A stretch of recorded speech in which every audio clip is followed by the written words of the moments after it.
Hey. Well, apparently on this episode, Scott is tired. No, I'm exhausted. Tired is what I was last night. All right, then let's start off the show talking about space. Is that because you're afraid I'm going to space out because I'm exhausted? Well, you just space out most of the time anyway, so being exhausted should be fun. But that was the only subject we had when we were ready to start the show. Well, at least we were quickly able to find more subjects to fill an hour. By the way, how does that happen? It's because when we're together and we start the show and we talk a little bit, we find many interesting things to talk about. Oh, yes, Steve. We definitely know you like to talk about anything. So apparently you're going to have to hold on to your hats because it's going to be a bumpy ride.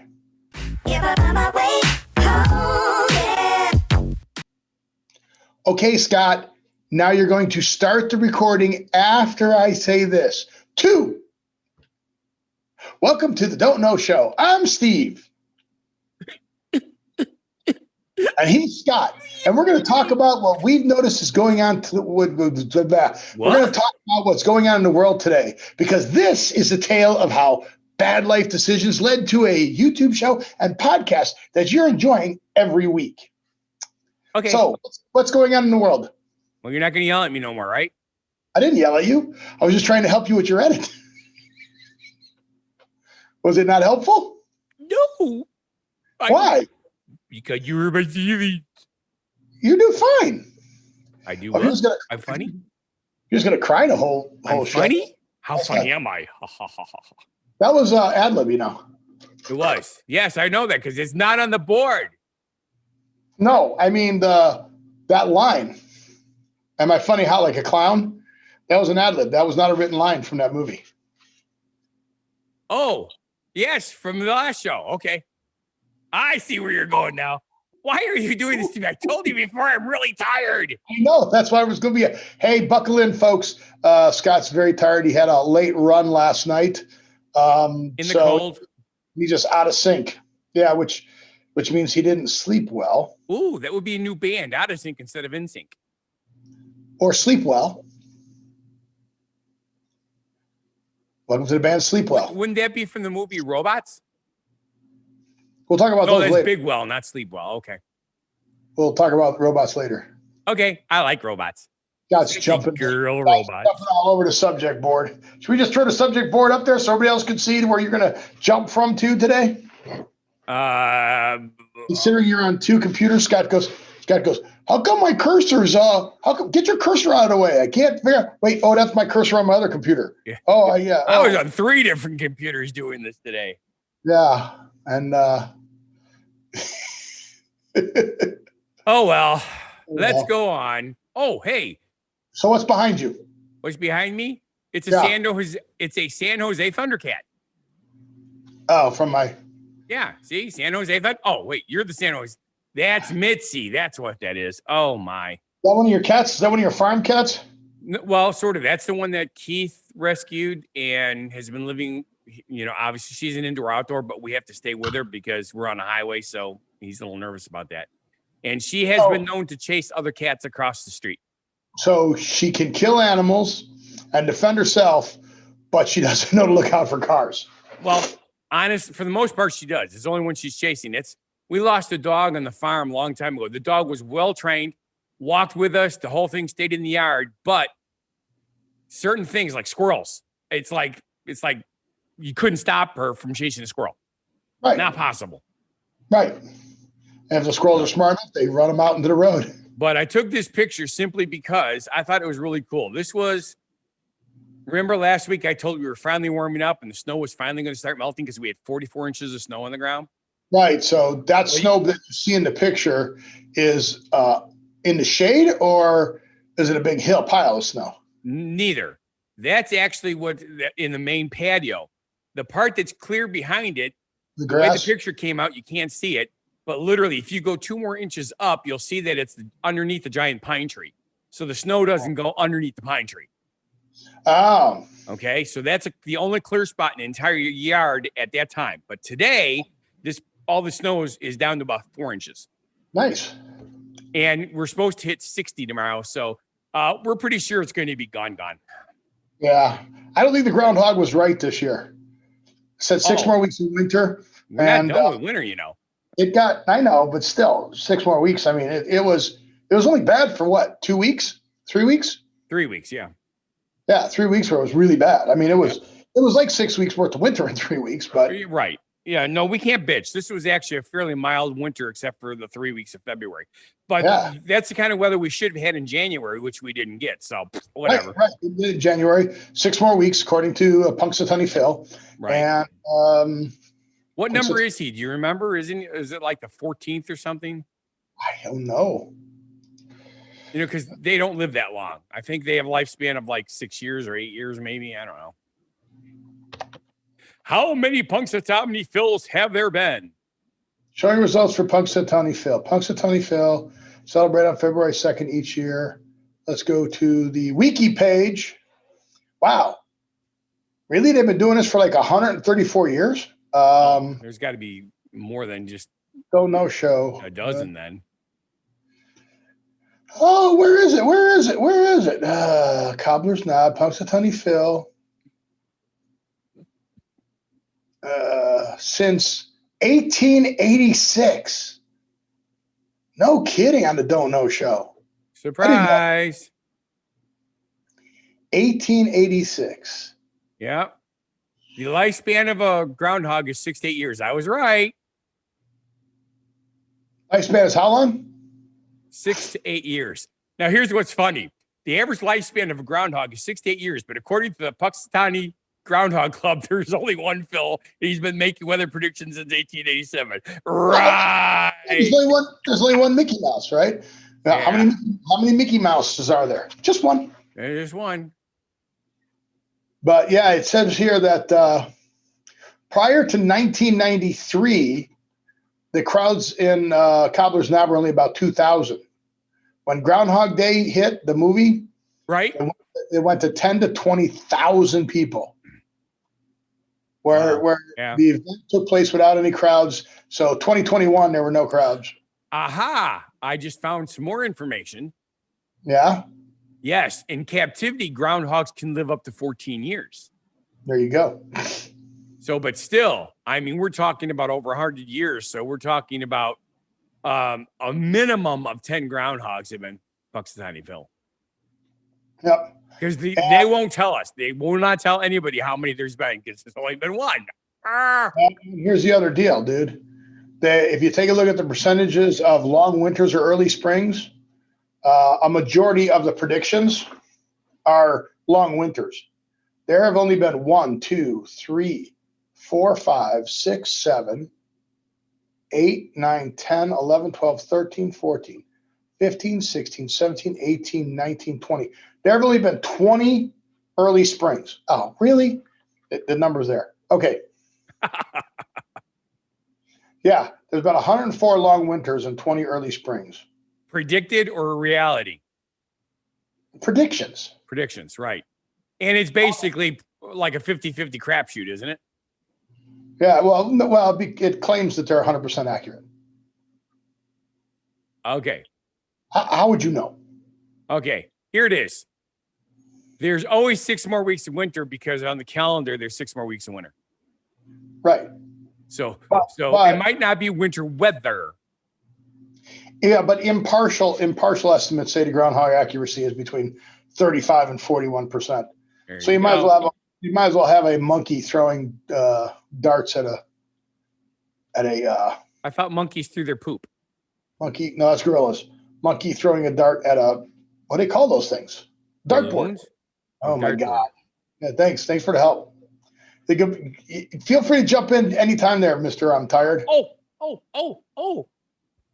Look, it's Punxsutawney. No, it's not. It's Goobers. Yes, it's Goobersville. It's Goobersville. It's Delavan Goobers, Punxsutawney Phil. So G, what's a G? Green Bay Phil? What would it be? Green Bay Phil? I'm trying to think of a Wisconsin name. Punxsutawney Phil, P and Phil. So it's Goober. So what's a G town by you? Geneva. Geneva, yeah. Geneva Phil. It's Lake Geneva Phil. Lake Geneva Phil. I've never called that animal by its name. You're probably right. You call him Harvey a lot. Yeah. Well, it's because you never saw him for the first year and a half of our show, I think. Something like that. Kept telling me you had this rabbit.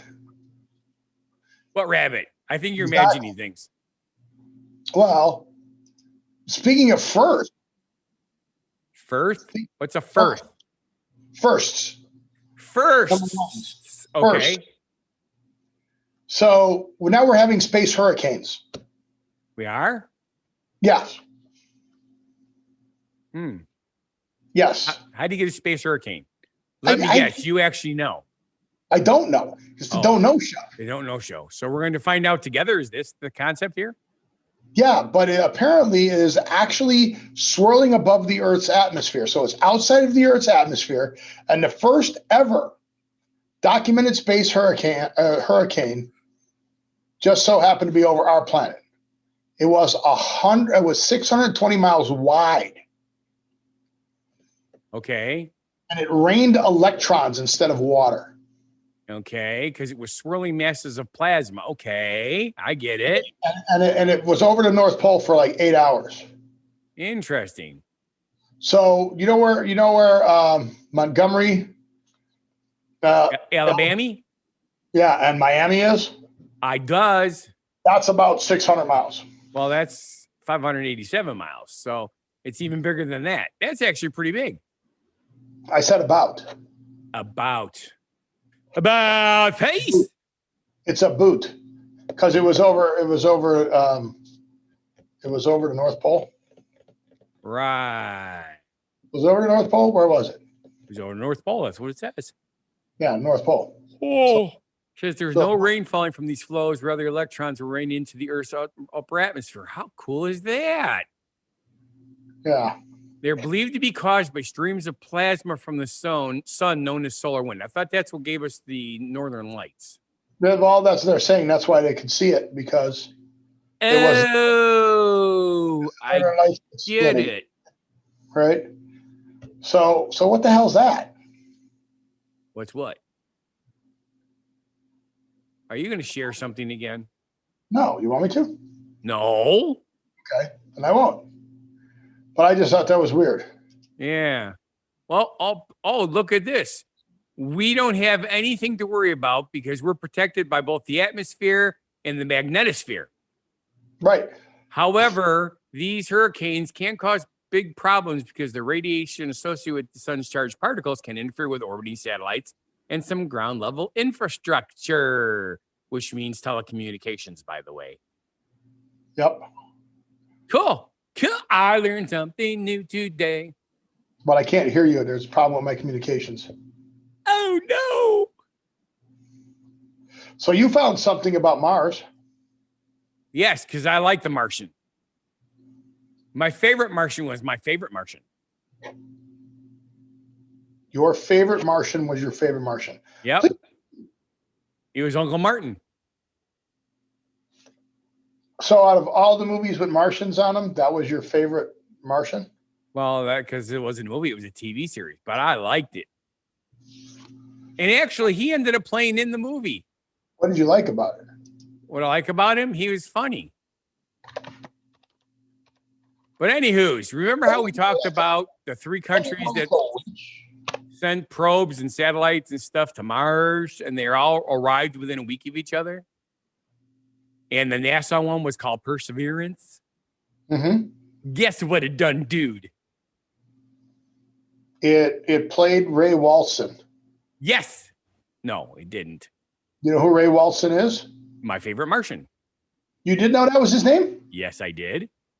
Really? Not Bill Bixby? I couldn't confuse you with that? No. He was, like I said, he was also in the movie. He played the original Martian. And the reason he was able to stay was he chewed gum. Special gum, obviously. I want to say my favorite Martian. Well, look it up. It was one of the last movies he did. Look at his IMDb real quick. Well, I'm talking about the Perseverance. It's a car-sized rover and it spun around on the surface of the Jezero crater, How cool is it? It's 6 wheels, drove about 21 feet to carry out a key mobility test. 21 feet doesn't sound like a big deal, but apparently it is. Well, it's okay. 21 feet when you're how many millions of miles away? Oh, yeah, I suppose.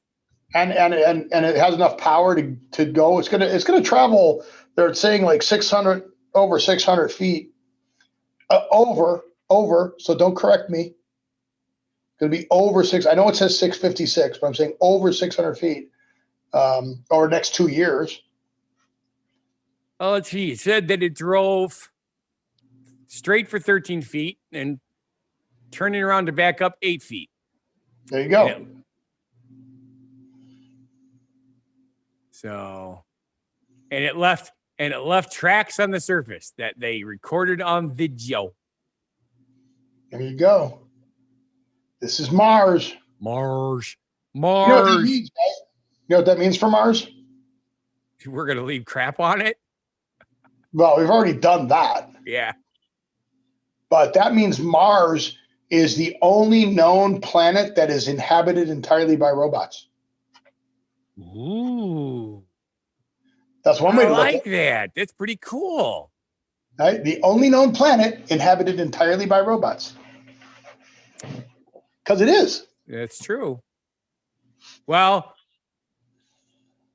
we don't know that yet. There could be other life on that planet. But that's what we know right now. Yes. So far as we know, it's right.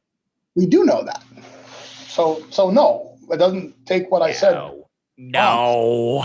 But Steve, you're a liar. Is the rover electric or does it have some other type of fuel? Got to be electric, right? Because it's got to have solar panels to recharge the batteries. Well, they usually do. It doesn't say, but you can see everybody's going to EVs, right? Yeah. You saw these car companies are going to be EVs pretty soon. EV only. Yep. Ooh, hey, that's actually kind of a neat look. It's got mesas and everything on the planet. That's neat. What would you think? It was just flat? I think it was like Illinois? Yeah, right. It's really kind of cool. So electric car companies to watch. But everybody's converting over, right? Yes. Bollinger Motors, Byton Technology. There's some pretty cool stuff. Faraday Future. I forgot about that company. What a great name for a car, though. Faraday, like the Faraday cage. Well, the one thing I know is even General Motors has said that by 2025 or something like that. I'm trying to remember. 2030, there's nothing that's supposed to produce anything except the electric. But yeah, that's not that far away, so that's impressive. BMW's making that announcement. So here's my question: how the hell are they going to get the infrastructure in place for everybody to do this?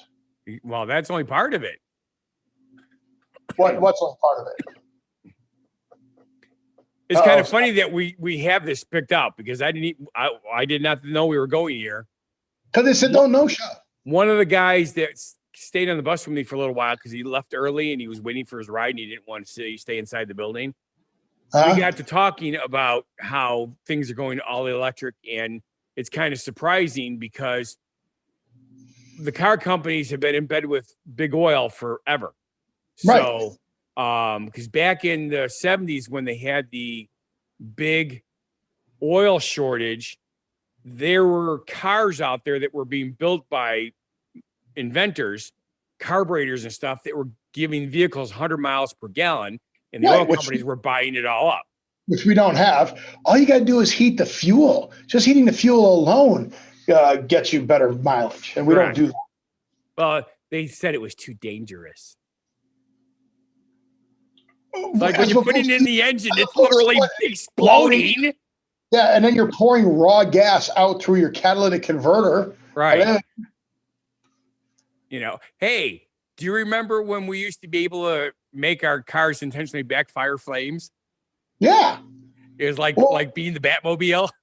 Well, what you could do is you could drill out your exhaust, put a spark plug in the end of your exhaust, and then start igniting that spark plug and then hit the gas, take your foot off the gas and hit the gas again, and it would reignite the flames. It would blow flames out the back. Yeah, and it would blow off your muffler too. Yeah, but it was still like, cool. Bam! Shit. So, but while it did it, it looked really cool. Here, hold my beer. Yeah, GM in 2022. BMW is coming out. 2022 Mercedes, 10 new EVs. Ford in 2023. Honda, 2025 Land Rover. Yeah, but some of them are actually saying that they're going to have they're going to completely switch everything over to electric by a certain date also. Jaguar. That's what I'm saying. Jaguar plans to be all electric by 2025. Yeah, that's too soon. I can't see him doing it. Land Rover promises to have 6 EVs by the end of the year. Toyota doesn't say when they're going to have all of them. Volvo has pledged to put 1 million hybrid electric vehicles on the road by the end of 2025, which would be 50% of its sales. 50%. So here's the deal, though. The infrastructure. Right. How do they do that? Well, I am assuming that the people who are already very wealthy are going to just buy up everything and become even more wealthy. Okay, I don't think you understand what I'm trying to talk about when I'm saying infrastructure. What is the infrastructure I'm referring to? To replace fuel stations and oil change depots, and well, they're still going to need lubrication for stuff. Even electric vehicles need lubrication. So, whatever. But I'm talking about gas stations. Yes, like, mostly gas stations. Imagine the lines. Like it takes 20 minutes to charge a car.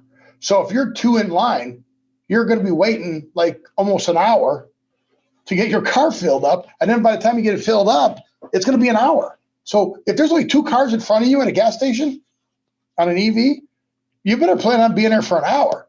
Okay. So what I'm thinking is like Costco and them should start putting those in. And then if you go shop in the store and spend $100, you get your charge free. Yes. Right? I agree. It's going to have to be something like that. And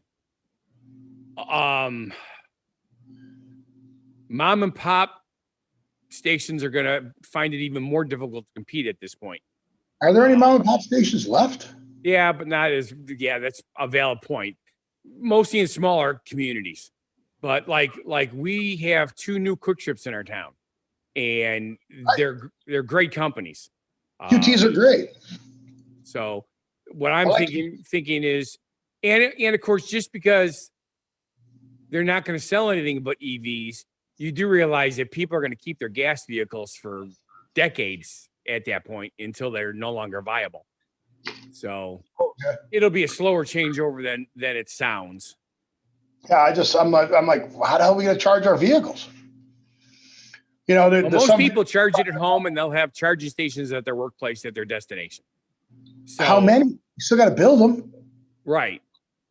But obviously, when you're driving for distance, and of course, I can't remember the name of the movie, although it might have been Inner Space. The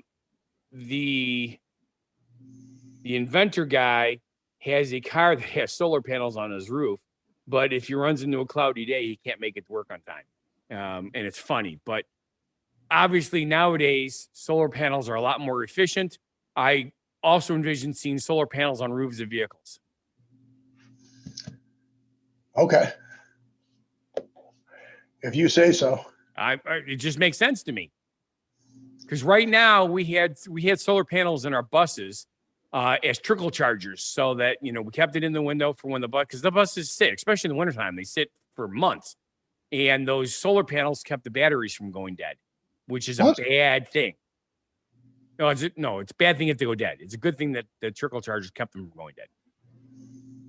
Because if you drain a battery in the wintertime and it freezes, it's dead. Dead. Yeah, you can't charge a frozen battery. But that's one of the other things about EVs. What about all these cold climates? When a battery is cold, it doesn't charge. as well. It does charge, just not as well. No, it doesn't charge at all. That cannot be the case because outer space is really cold and they charge batteries all the time. They heat them. They heat them to charge them.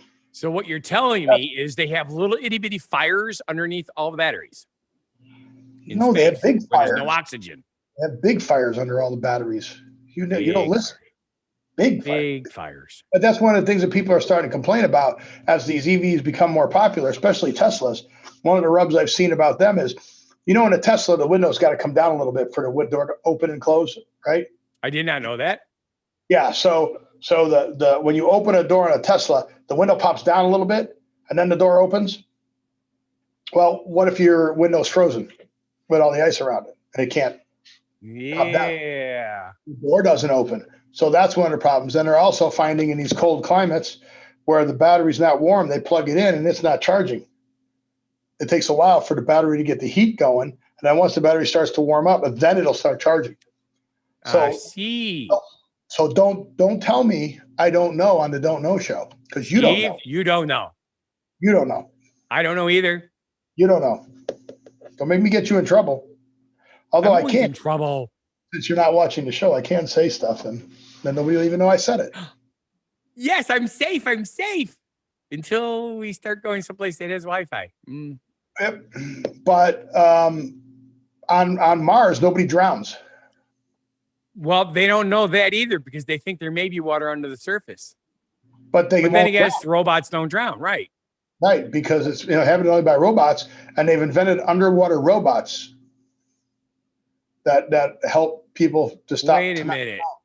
Wasn't the movie I, Robot with Will Smith, one of the whole things is the robot jumped in and saved him underwater and not the little girl? Because he had a bigger percentage of surviving. Right. So we already knew this was coming because it was in the movie. Right, but these robots hang out under the water. They do? Yeah. They have like a club? Yeah, it's a floating underwater rescue robot. Do they play pool underwater? They play in the pool. Yeah. Oh, I get it. But in Germany, they say that nearly 420 people drowned in Germany in 2019, with a majority of them losing their lives in freshwater lakes, but also swimming pools. Okay, so it makes sense. Invented a robot that hangs out under the water, and when it sees someone's in distress, it goes underneath them and deploys and inflates and raises them to the surface. Okay, which is good in a swimming pool, but in certain the lakes, well, it doesn't have as big a range, but right. Kind of crazy, right? There's surveillance cameras mounted on the swimming pool's ceiling to register movement patterns, position of the drowning person in the pool, and then sends the coordinates to the robot, which is safely stored away from prying eyes in its dock station or on the swimming pool floor, which opens in an emergency. Okay. So it locates the bad person, then it opens up and floats to the surface. And they're also testing it in open water. The Fraunhofer Institute for Optronics. Okay, I like it. Cool. Yeah, well, the thing I really like is their test dummy. It doesn't have a face because all the victims are faceless. I don't think that's why. I just think they didn't want faces. Sure. It's an 80-kilogram dummy deposited at a depth of 3 meters. The robot picked it up, secured it in place, brought it to the surface within a second, and carried it via the shortest route, a distance of 40 meters to shore. Yeah, that's cool. Pretty impressive. Yeah. It's awesome. Oh, look, this. In the future, they're planning on changing the shape to the design of a manta ray so that it can move faster and do more things. I like it. Yep. Cool, right? Sure. Totally radical. Sure. Okay. Hufensinsi Lake in Sally. Well, you are really trying to say weird words today. Yeah, well, it's Deutsch. Ich spreche Deutsch sehr bisschen. Very good. All right, wow, Where are we at on our show board? Do we? Well, let's see. Apparently, we got to bring that funny guy in here. You mean that decaying guy? He's decaying? Yeah, fun guy. Because he's a mushroom? Yeah. Hey, guess what I cooked for dinner for Susie? Steak tartare? No. I made a You don't cook steak tartare. Tartare? Seriously, dude? I thought tartare is what you put on your fishies. You know what steak tartare is? Isn't it like raw meat? Yeah. So therefore you wouldn't cook it. You know, you are tired. Yeah. After the show just to see where it is. I made a sirloin tip roast in the oven, and I cooked mushrooms and onions and garlic and beef juice and put it on top of her meat when I cut it up, and she loved it. So you gave Susie just the tip and you poured it on her meat. Okay. Just checking. Yeah. And so should I do it? Should I do it? Should I do it? Should you do what? Funguy The Entertainer? The genuine positivity message. Oh, okay. Funguy The Entertainer, please give us a very short 3-word genuine positivity message. Longer night happy. Longer night? I guess it would be longer day happy. Yeah, longer days happy. Yeah, there you go. Okay. Longer days happy. That's the abbreviated version. Yeah, now you can give us the whole thing. Daylight savings time. I said it wrong. No, I didn't. Daylight saving time has arrived, and the evenings are brighter longer. That brightness is not just in the sky, but in your mind. So be brighter and make other people feel better too. Yep. And if you don't feel good, get yourself a light box and put your head in that light box. And if that doesn't work, eat chocolate. Because it releases an endorphin that makes you feel like you're in love. Yes. That's true, you know. That's why they call it the ambrosia of the gods. The ambrosia of the gods? Is that what they call it, really? Well, of course. And it only costs $2. Okay. So from our genuine positivity message, we need Susie. Oh no, we'll go to this first. Then we'll go to where we need Susie. Well, so I heard about this, but I can't prove or disprove it because I can't find anywhere on the web the Don't Know Show. Well, it's probably on the web somewhere easily, but I can't find anywhere on the web. Who are all those people on the back of a $2 bill? Somebody told me Thomas Jefferson is not one of the people in that picture. Okay. And when you searched it, what did you come up with? I couldn't find who the names of all the people that are in the picture. Those are our founding fathers, but they're saying that Thomas Jefferson is not on that back picture because he's on the front. But that would be cool if somebody actually did that on purpose, right? I mean, wouldn't that be cool? Okay. Well, I guess John Trumbull is the one who created it. Right. Huh. Well, wouldn't it be cool if that was true? Yeah. Okay. According to this,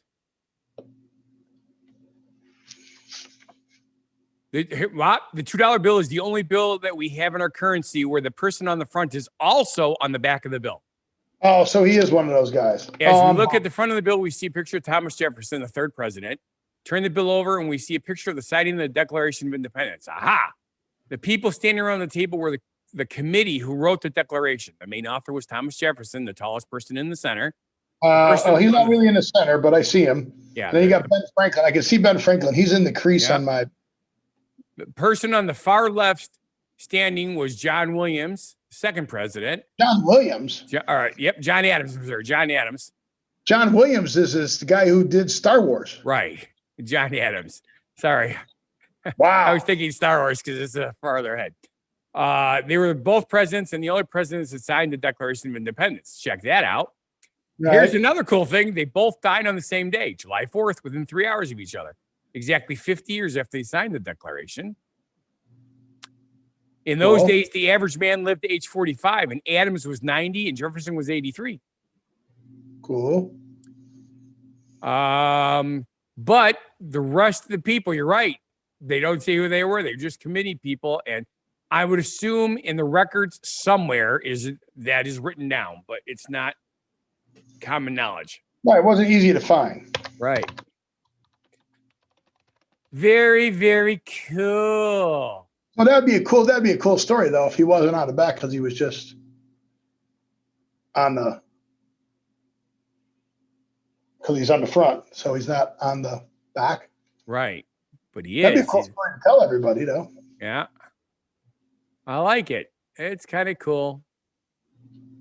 Again, we don't know, but now we do. So John Adams, Ben Franklin, Robert Livingston. And Thomas Jefferson. Okay, I'll start again. Thomas Jefferson of Virginia was in charge of drafting a formal statement justifying the 13 colonies breaking Great Britain. Member of a committee of 5. So Thomas Jefferson, John Adams, Ben Franklin, Robert Livingston, and Roger Sherman of Connecticut. Okay. So that's all 5. So that's got to be the 5 that are standing at the table. Okay. And then the guy sitting at the back at the table, that's got to be John Hancock, who wrote his signature the biggest so that the king wouldn't have to put on his glasses, his spectacles to read his name. Right. But that would have been a cool. Oh, there's the portrait. Huh. There is a portrait here, but I don't know where this portrait is from. Very interesting. It is. So, oh well. I thought that would be cool if that was actually true. But apparently it's not, so. It's not? That's what, they call them boogers now. Well, remember that when you were a kid? Oh, you think you're hot snot, but you're really cold boogers. Yeah, no, I don't remember that. No one ever told you that? No, that's because you were in a different state when you learned that. I was in a state of confusion, but yes. That too. Cool. So now where are we at? Well, apparently we're talking about the fact that we're finally getting our first female writer for a Star Trek movie. Yeah, it's appropriate they're announcing it in this month because this is the month of the woman, right? March. Yes. So I skipped one, but that's okay. This works good because we're here already. Yeah. Well, we'll go to the other woman after this. Yes. Well, anyway, apparently she has written a couple of the Star Trek TV series episodes, but up until this point, all Star Trek movies from Paramount Pictures were written by men. The problem is the last 4 projects that they had men writing didn't pass muster. So they decided to change things around and try this. What does that mean? That they didn't do well in the box office? Or no, they didn't. They weren't even they weren't even made. The writers once the scripts of the stories were written, the powers that be, Paramount, said we don't like the way this is looking. We don't think this is going to go well. We don't think we could turn this into a trilogy type thing because that's what most of these shows are. They're trilogies. They do it on purpose because that's how they make the money. Because once you create a bunch of stuff, instead of just throwing it away, if you use it 3 times, you save money. Or you just record all 3 movies. All at the same time, yes. Yeah. So, but I thought this was really cool because I was wondering why. I mean, yes, with the pandemic, a lot of stuff really got put on hold. Kalinda Vazquez? Yes. She's actually really a smart cookie, too. I was reading some of this. I mean, she was mostly known from Fear the Walking Dead. Right. But which is not my kind of stuff. So I didn't know her from that. But I remember I'm having a brain fart because I'm just not with it today. But this is funny. I love watching you struggle. I know you do. So does our audience. Comment down below. Go to whathappened.world or comment on the platform you're watching on and go, Scott, you're so funny when you're tired. I just remember that she was on an interview somewhere. I can't remember what it was, but it was one of those shows that Susie watches. And it was for the Fear of the Walking Dead. And I'm like, I don't get it, but the way she talked was like, oh my God, this chick is really, really good with her imagination. And yet she's, really smart, speaks well. Unlike me today. Today? Yeah. That's your qualifier today? Yeah. But anyway, so let's look forward to that. Because if this comes out good, we're going to have something different. Okay. You say so? Okay. So this is where we need Susie now. Well, we're not going to get her. But has this interview happened as of our recording? I don't know. I don't either. I just remember seeing on TV that it was coming. Meghan Markle, you didn't see this on TV? No, I saw all the previews of it coming. Oh, yeah. Okay. I'm debating whether I need to pause the show for a few moments while I run downstairs. Should I do that, or do you want to talk while I'm gone? Why do you need to run downstairs? I need a bio break. Oh, you got a cup? Do it on the air. Yeah, right. And it's a little bit more than that. All right. We'll be right back.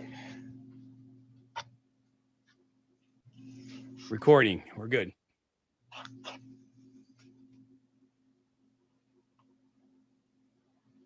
Uh-oh. Did you freeze? Or are you holding still? You'll never know. Yeah. That was one of your better ones. You were like even holding your breath. Let's see how tired you are. So the Meghan Markle thing aired Sunday 3/7. So you'll need to get with Susie, get all the hits and whatever happened here, and let me know. Okie dokie. What's the deal? What's the dealio? Yeah, what's going to happen? Is it good? Is it bad? Is it? Well, offhand, I'm going to have to say, with the amount of money they're giving up and the amount of perks they're giving up, but yet they're still making money because they're high paid. She's a high paid actress, isn't she?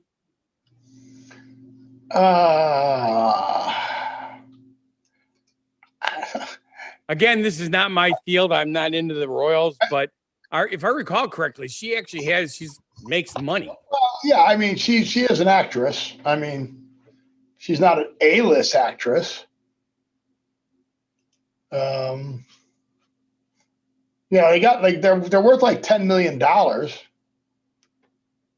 That's not royal money. That's their. No, that's theirs. Yeah, they're but that includes their California mansion that they recently purchased. Okay. So, I don't, whoever knows. Well, since it's a don't know show, it's okay that we don't know. I'm trying to imbibe some more caffeine and see if that'll perk me up for the end of the show here. Harry spoke at a private JP Morgan summit that reportedly earned him $1 million. So,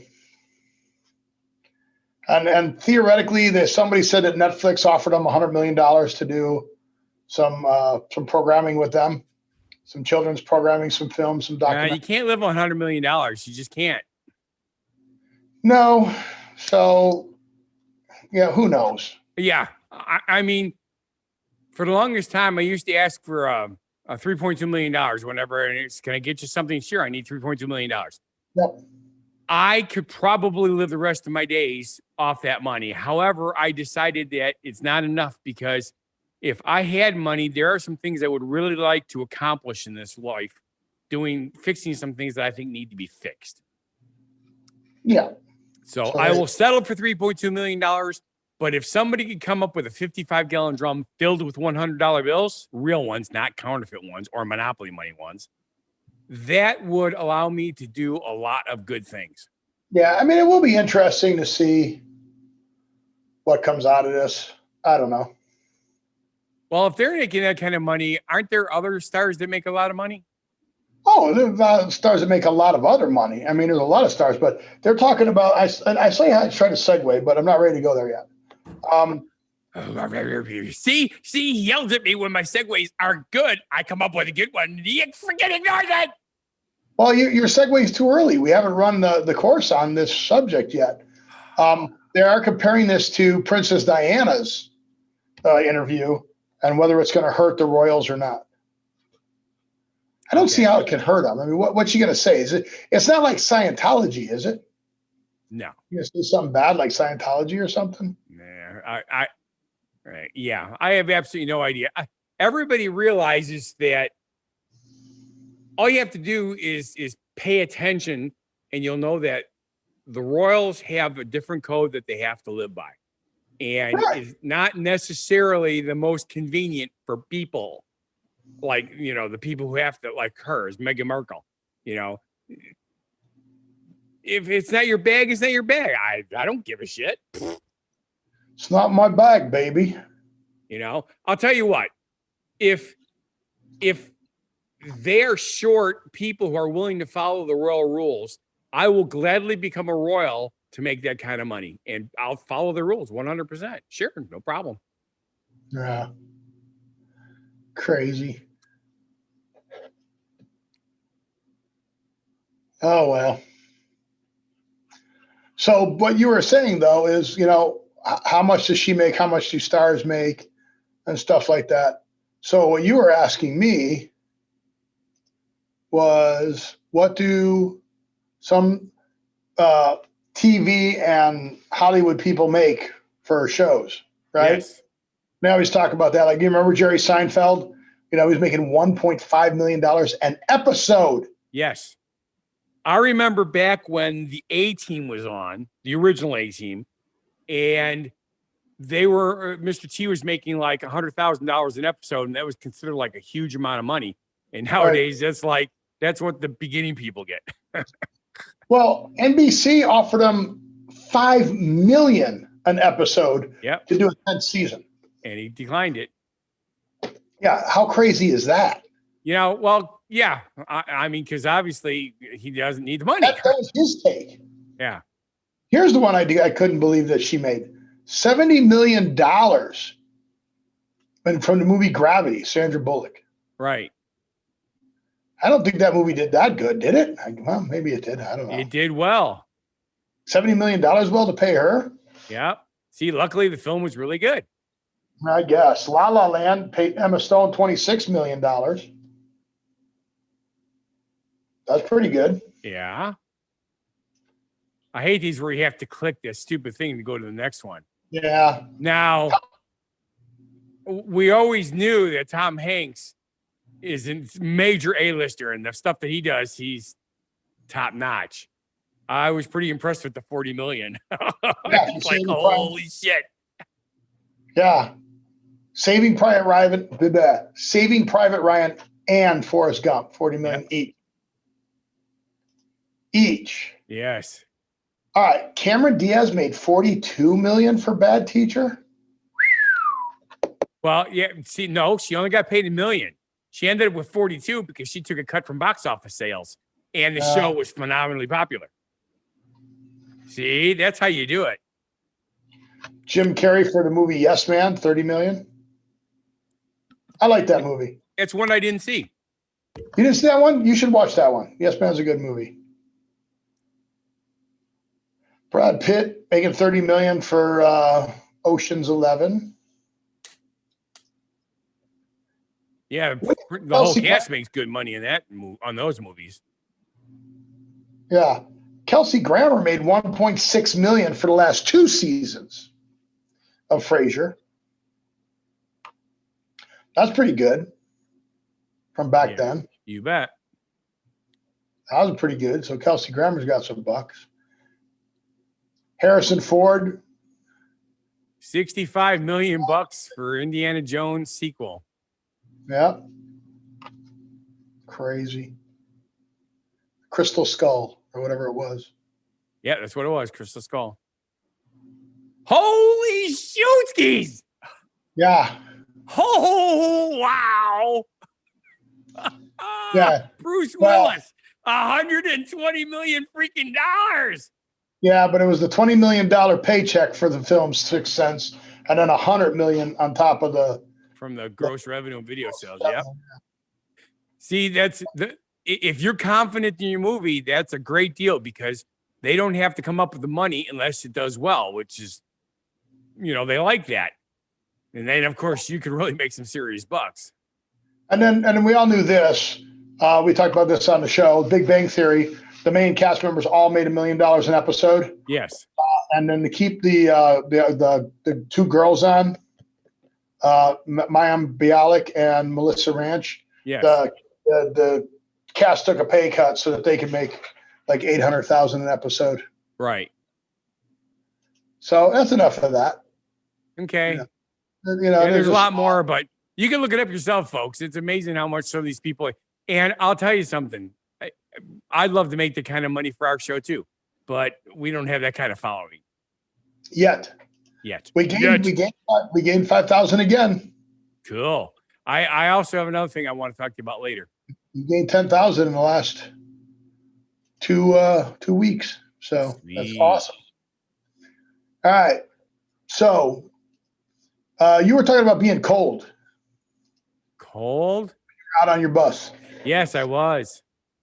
So do you know that a lot of reasons that people are cold because of a lack of iron? Yes, because if you have lack of iron, you are considered anemic. So you know how to get more iron in your diet? Yes, you lay on the ground and chew on the bottoms of cars. Sure, but no. You can buy little iron ingots shaped like whatever you want, like little fish or little Monopoly pieces or stuff like that. Okay. And then you throw it in your soup or whatever and you boil it for like 10 minutes and the iron comes out and gets absorbed in whatever you're cooking it in, like the rice or the mac and cheese or whatever. Okay. These things last like 5 years. Like there's that much iron in it. I remember you just cook these, you just throw a block of iron in your food. In one of the houses that we lived in for a while, we had so much iron in the water, it didn't matter. Yeah, but you don't eat the iron. You take it out afterwards. But how funny is that? Right. That's why I like my cast iron pot. So that's cool. I agree. So you just got to do that. And a New Zealand designer made a solar-powered skylight that desalinates water for drinking. Really? How cool is that? It's really cool. So this, I'm going to see if I can open this. People living in the shanty towns of Chile's coastline have all the water they could ever need, but they can't drink it because it's too salty, which makes perfect sense. There's also abundant solar energy because it's sunny most of the year. That makes sense too. So I'm going to do your favorite thing here. I'm going to share the screen. Yay! Keep it in the center so you should be able to get to it. So there it is. Check that out. No, that's our show board. What? You shared the show board. Did I? Yes. You know how you are. You pick on me for making boo-boos. I didn't make a boo-boo. That was an outright mistake.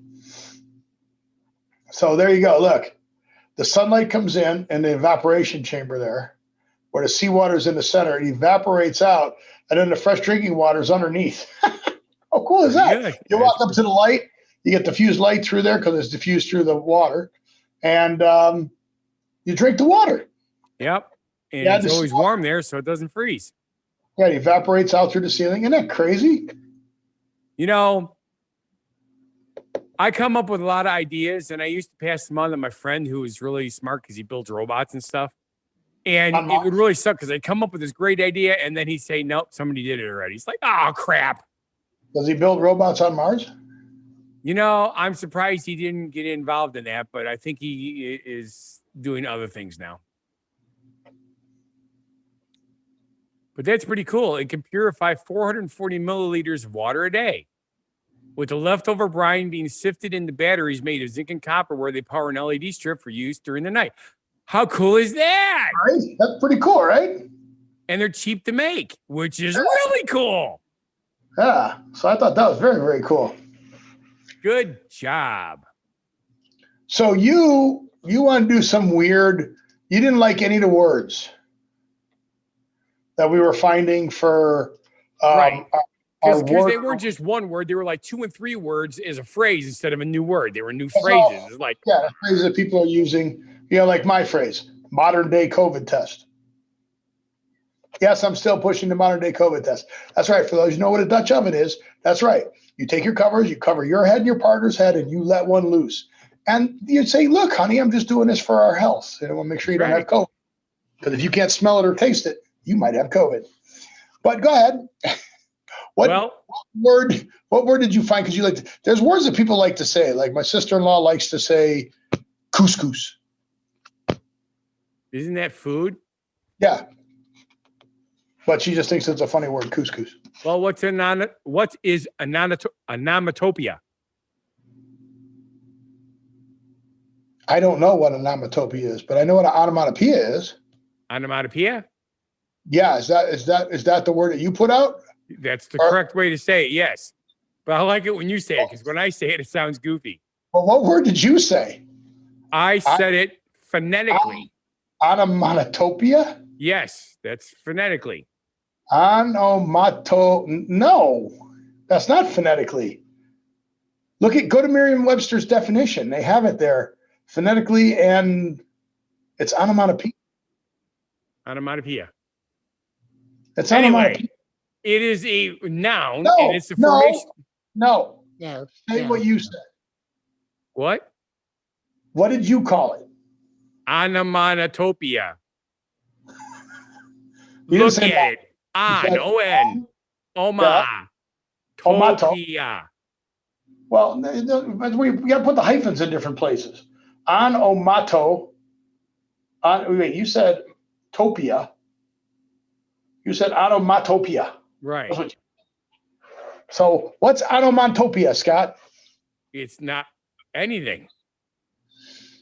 Because onomatopoeia is actually a word that spelled like it sounds. Correct. So this onomatopoeia would not be onomatopoeia.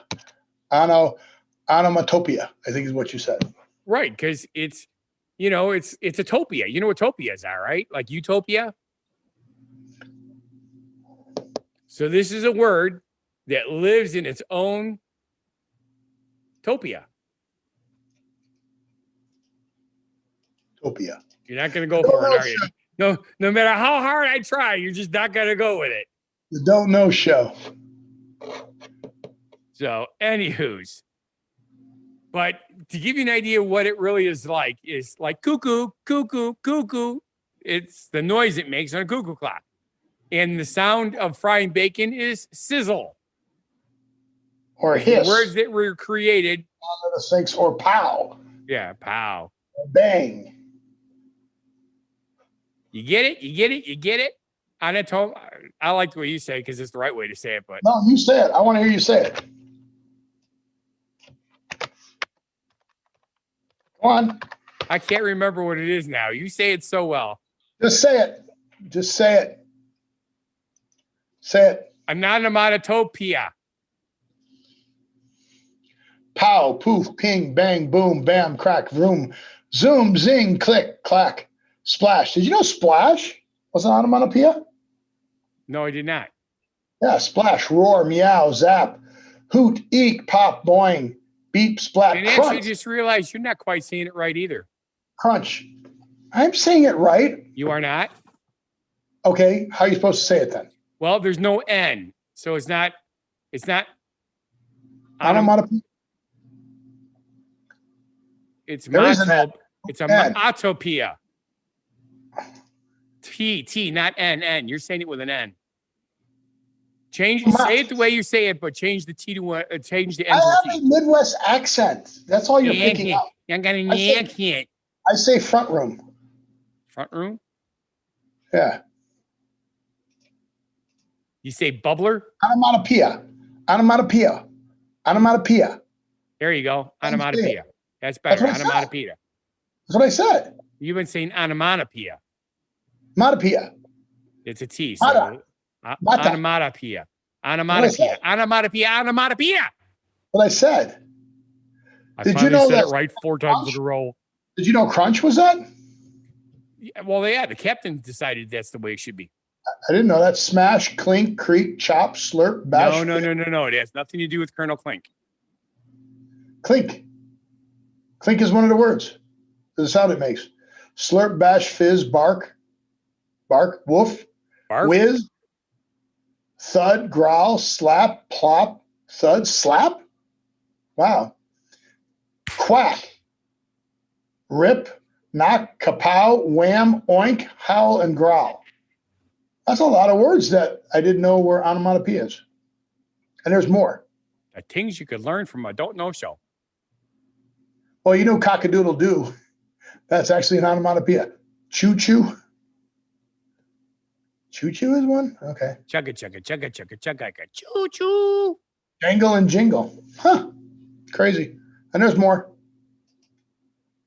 So with those crazy words, and Scott being tired arguing over my accent, the flood water gushed through the town. Gushed.